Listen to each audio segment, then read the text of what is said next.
History's youngest rulers, tales of power and intrigue. Take a moment to imagine sitting at the most powerful table in the world. The fate of empires hangs on your decisions, armies await your command, and the whispers of courtiers fill gilded halls, all while your feet dangle from the throne, not quite able to touch the ground. History's pages are filled with tales of mighty rulers, but none are quite as fascinating as those who wore their crowns alongside their baby teeth. These were children who wielded power that would make modern presidents envious, who signed decrees between lessons in Latin, and who navigated deadly political intrigue while other kids their age were playing with toys. From a pharaoh who restored an empire before his voice had deepened to a queen who ruled Scotland before she could crawl, these extraordinary young rulers defied every expectation. Their stories read like fantasy, yet they shaped our world in ways that echo through centuries. Welcome to the most exclusive children's table in history, where the juice boxes were poison tested and playtime could spark a war. Tutankhamun, the boy king who restored Egypt. The halls of Malkata Palace fell silent as the physicians emerged from Akhenaten's chambers. The pharaoh was dead, and his 9-year-old son, a boy with a slightly curved spine and clubbed foot, had just become the living god of the world's greatest empire. Tutankhamun blinked in the harsh Egyptian sun, his ceremonial false beard almost comically large against his child's face, as priests rushed to proclaim him the new morning star of Egypt. But young Tutankhamun inherited more than just the double crown of Upper and Lower Egypt. He inherited a nation in chaos.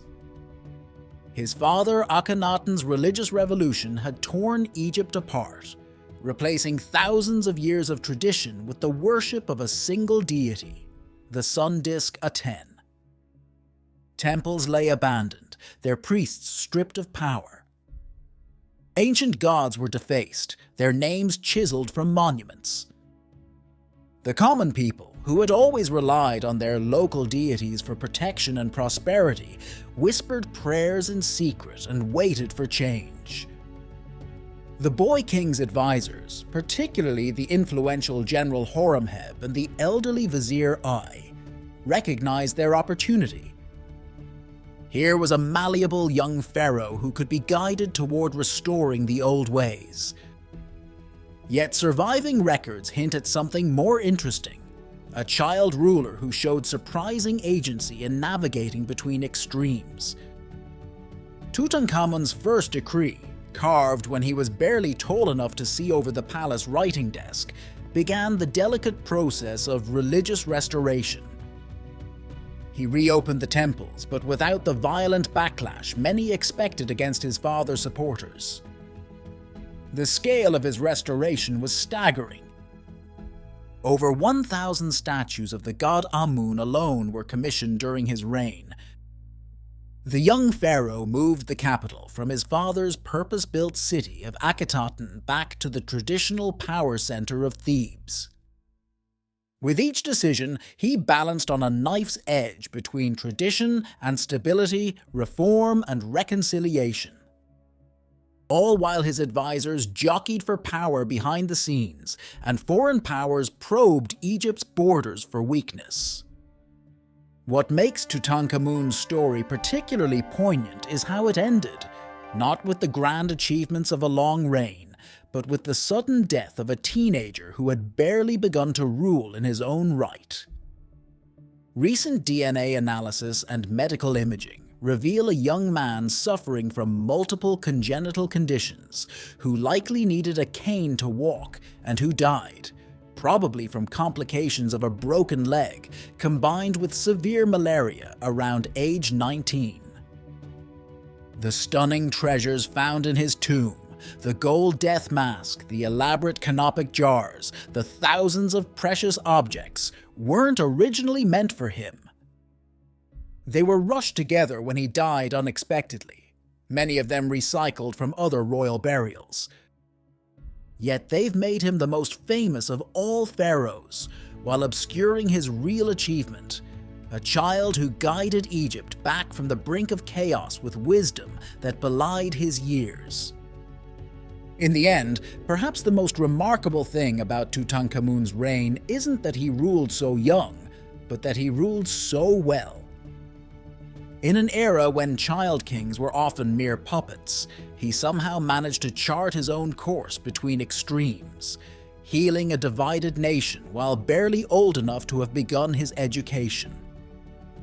His reign stands as testimony to that rarest of things, a child who rose to the enormous challenge history placed before him, even as the weight of that challenge ultimately may have contributed to his early death. Christina of Sweden, a queen who defied convention.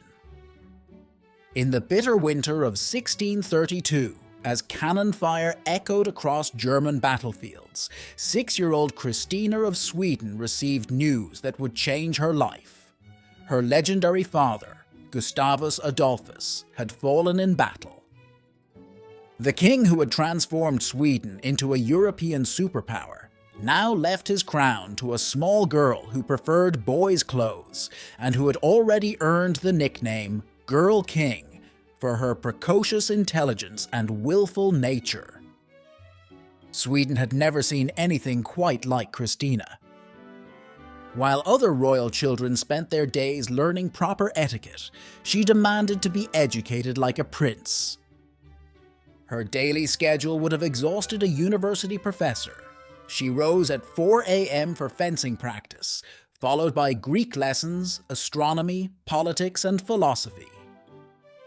By age 12, she was sitting in on council meetings, interrupting seasoned politicians with penetrating questions about state policy. Her tutors struggled to keep up with her voracious intellect. She would regularly engage them in debates about Tacitus and Thucydides, often winning through sheer force of logic. The Swedish court watched in amazement as their young queen transformed the frigid northern capital into a dazzling center of European culture. Christina spent a third of the national budget luring Europe's greatest minds to Stockholm. The philosopher René Descartes braved the Swedish winter at her invitation, only to find himself summoned to give her philosophy lessons at 5 a.m. in her freezing library. He died of pneumonia 3 months later, though Christina's passion for learning remained undimmed. She built a collection of art and books that rivaled the Vatican's, turned her palace into a theater for Italian opera, and corresponded with every major intellectual figure in Europe. But Christina's greatest act of defiance was yet to come. Expected to marry and produce an heir, she instead declared her intention to remain unmarried. When pressed, she named her cousin Charles as her successor and began secretly planning something unprecedented: a queen's voluntary abdication. The court was scandalized when she began studying Catholic theology, forbidden in Protestant Sweden. In 1654, at the height of her power and still only 28, Christina staged the most dramatic exit in royal history. She laid down her crown in a ceremony that reduced the Swedish nobility to tears, promptly donned men's clothing, and rode south toward Rome. Much of Europe was aghast at her decision. A queen abandoning her throne, converting to Catholicism, living independently as a patron of the arts. Yet Christina had merely traded one kind of power for another. In Rome, she established a salon that became the intellectual heart of the city. She meddled in papal elections, sponsored scientific academies, and continued to shock society with her masculine dress and independent lifestyle. When a member of her household was executed for betraying her confidence, she remarked coldly that she had every right to deal with her servants as she pleased. She might have abandoned her throne, but never her royal prerogatives.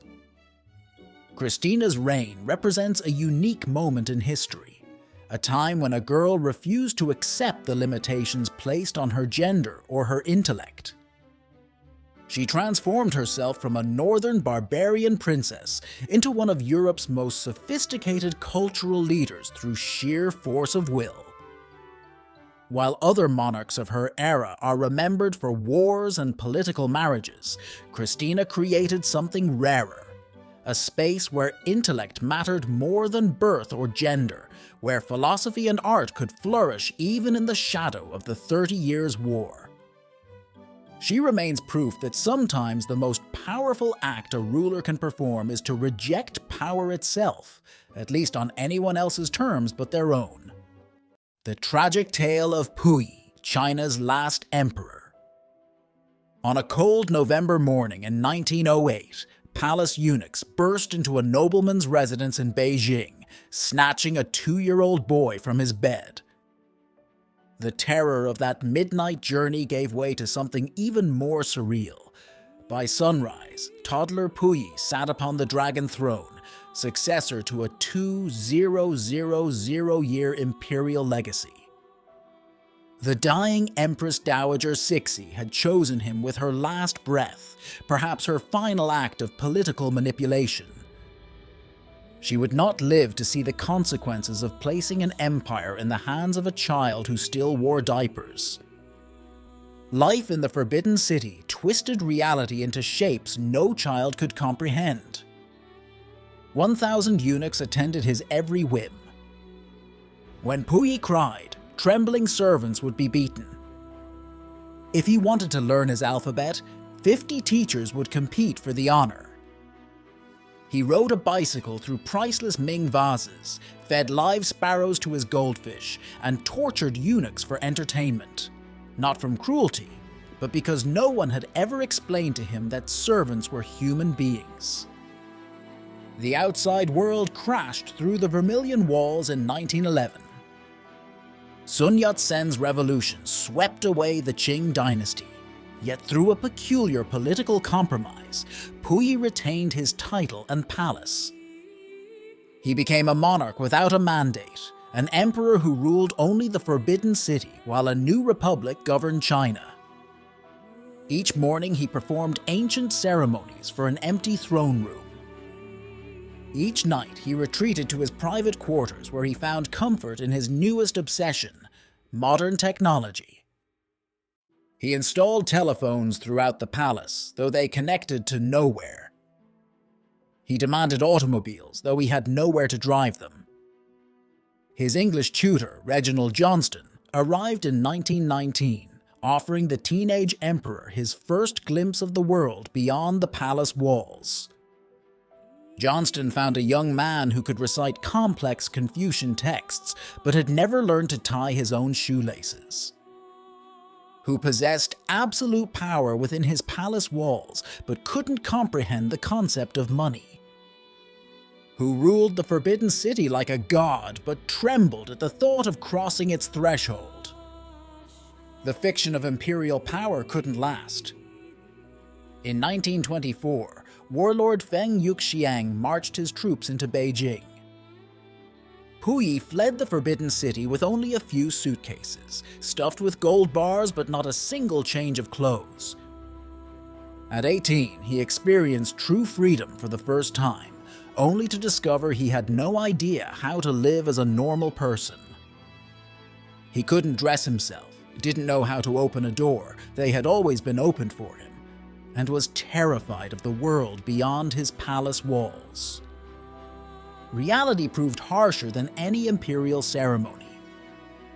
Desperate to reclaim some semblance of power, he accepted Japan's offer to become puppet emperor of Manchukuo in 1934.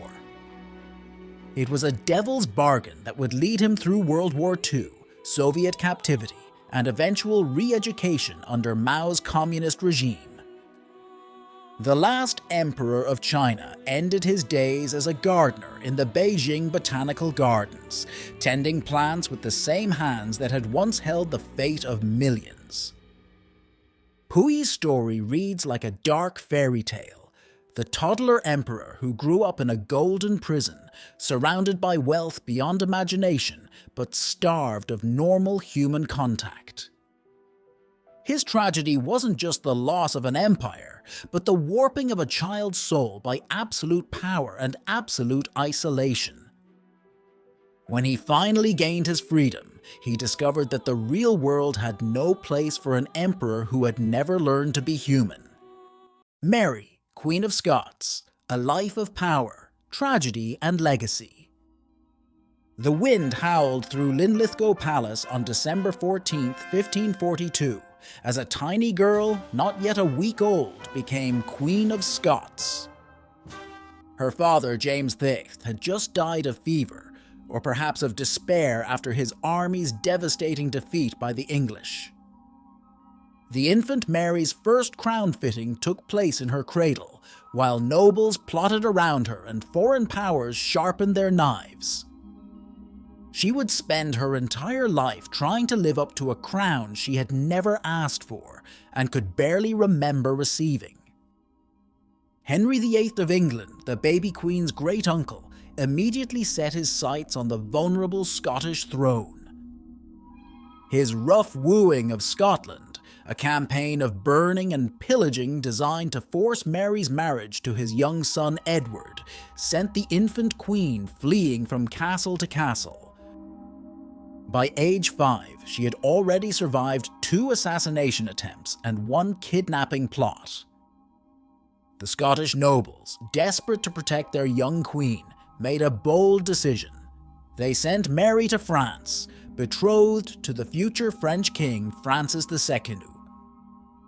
The ship slipped away in the night, carrying Scotland's queen to safety, and 13 years of exile. The French court transformed Mary from a Highland princess into the Renaissance ideal of queenly perfection.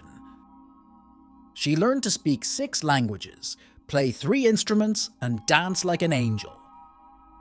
Her wit sparkled, her beauty captivated, and her presence lit up the somber halls of the Louvre. At 15, she married Francis in Notre Dame Cathedral, uniting the crowns of Scotland and France. But fate had other plans. Francis died after barely 18 months on the throne, leaving Mary a widow at 18, forced to return to a Scotland she barely remembered. The Scotland that awaited her had changed dramatically during her absence. The Protestant Reformation had swept through the country, leaving her Catholic faith a dangerous liability. Her chief opponent was the fiery Protestant preacher John Knox, who thundered from his pulpit that the monstrous regiment of women had no right to rule. Mary tried to balance religious tolerance with political stability, but found herself caught between impossible choices. Catholic versus Protestant. English versus French. Personal happiness versus political necessity. Her marriage to her cousin Lord Darnley seemed a perfect political match, until Darnley proved himself a drunken, ambitious fool. When Darnley orchestrated the murder of Mary's private secretary David Rizzio, stabbed 56 times while the pregnant queen watched in horror, the marriage was doomed. Darnley's own mysterious death months later, followed by Mary's hasty marriage to the main suspect, Earl Bothwell, sparked a rebellion that would cost her the Scottish throne. Fleeing to England in 1568, Mary sought protection from her cousin, Queen Elizabeth I. She received instead 19 years of comfortable imprisonment, followed by the executioner's axe. Her final moments revealed the queen she might have been, had fate dealt her a better hand. She faced death with such dignity and courage that even the executioner wept. Her lapdog, hidden beneath her final gown, refused to leave her corpse and died of grief days later. Mary's tragedy wasn't just that she lost her crown, it was that she had never been allowed to be anything but a queen. From her first breath, she had been a prize to be won, a pawn to be played, a threat to be neutralized. Her life was a series of roles thrust upon her: the infant queen, the child bride, the widow, the returning sovereign, the political prisoner, and finally, the martyr. In death, she achieved what had eluded her in life. She became a legend, and her son James would eventually unite the crowns of Scotland and England, fulfilling her greatest ambition, though she would never live to see it. Ivan the Terrible, a legacy of brilliance and brutality. Blood ran down the steps of Moscow's Cathedral of the Dormition as 3-year-old Ivan IV was crowned Grand Prince of Moscow. The hereditary nobles, the boyars, had quite literally fought their way into the ceremony, trampling several attendants to death in their rush to curry favor with the new ruler. The boy who would become Ivan the Terrible watched it all with unnaturally calm eyes, already learning his first lesson in power. Violence was currency in Muscovy. The boyars who killed to attend his coronation would spend the next 13 years tormenting their young prince. They stole from the royal treasury, murdered Ivan's favorites in the palace halls, and ignored him at state functions, even leaving him hungry at his own dinner table. At night, Ivan would hear them carousing in the royal apartments while he and his deaf-mute brother Yuri huddled together in fear. The boy developed an obsession with religious texts, particularly those dealing with divine kingship and holy vengeance. He would need both. Everything changed on December 29th, 1543. The boyars were celebrating Christmas when 15-year-old Ivan suddenly interrupted their feast. With a gesture, his guards seized Prince Andrei Shwisky, the most powerful boyar in Russia. Before the stunned court, Ivan ordered him thrown to a pack of hungry dogs. The boy prince, who had been tormented for years, revealed himself as a young man capable of spectacular cruelty. It was his first execution order. It would not be his last. Ivan's early reign showed flashes of brilliance that suggested Russia might have found its greatest ruler. He modernized the army, created Russia's first standing infantry, the Streltsy, and implemented a new legal code. He convened the first Russian parliament, Zemsky Sobor, and conquered Kazan and Astrakhan, transforming Russia into a multi-ethnic empire. His diplomatic correspondence revealed a mind of extraordinary sophistication. He traded theological arguments with Protestant reformer John Rokita and verbal jabs with Elizabeth Bretons of England. But darkness lurked beneath the surface. The death of his beloved first wife Anastasia in 1560 shattered Ivan's tenuous grip on stability. Convinced she had been poisoned by the boyars, he abandoned Moscow for the fortress town of Alexandrov. There, he created the Oprichnina, a state within a state, complete with its own territory, courts, and army. The Oprichniki, his personal guard dressed in black and riding black horses, carried dog heads and brooms to symbolize their mission: to sniff out treason and sweep away Russia's enemies. What followed was a reign of terror that would haunt Russia for centuries. Entire cities were massacred on Ivan's orders. The Oprichniki tortured and killed with impunity, their atrocities blessed by their increasingly unstable master. In his most infamous act, Ivan struck his own son and heir in a fit of rage, killing him instantly. As he cradled his dying child, the Tsar, who had inflicted so much suffering, finally confronted the cost of his own brutality.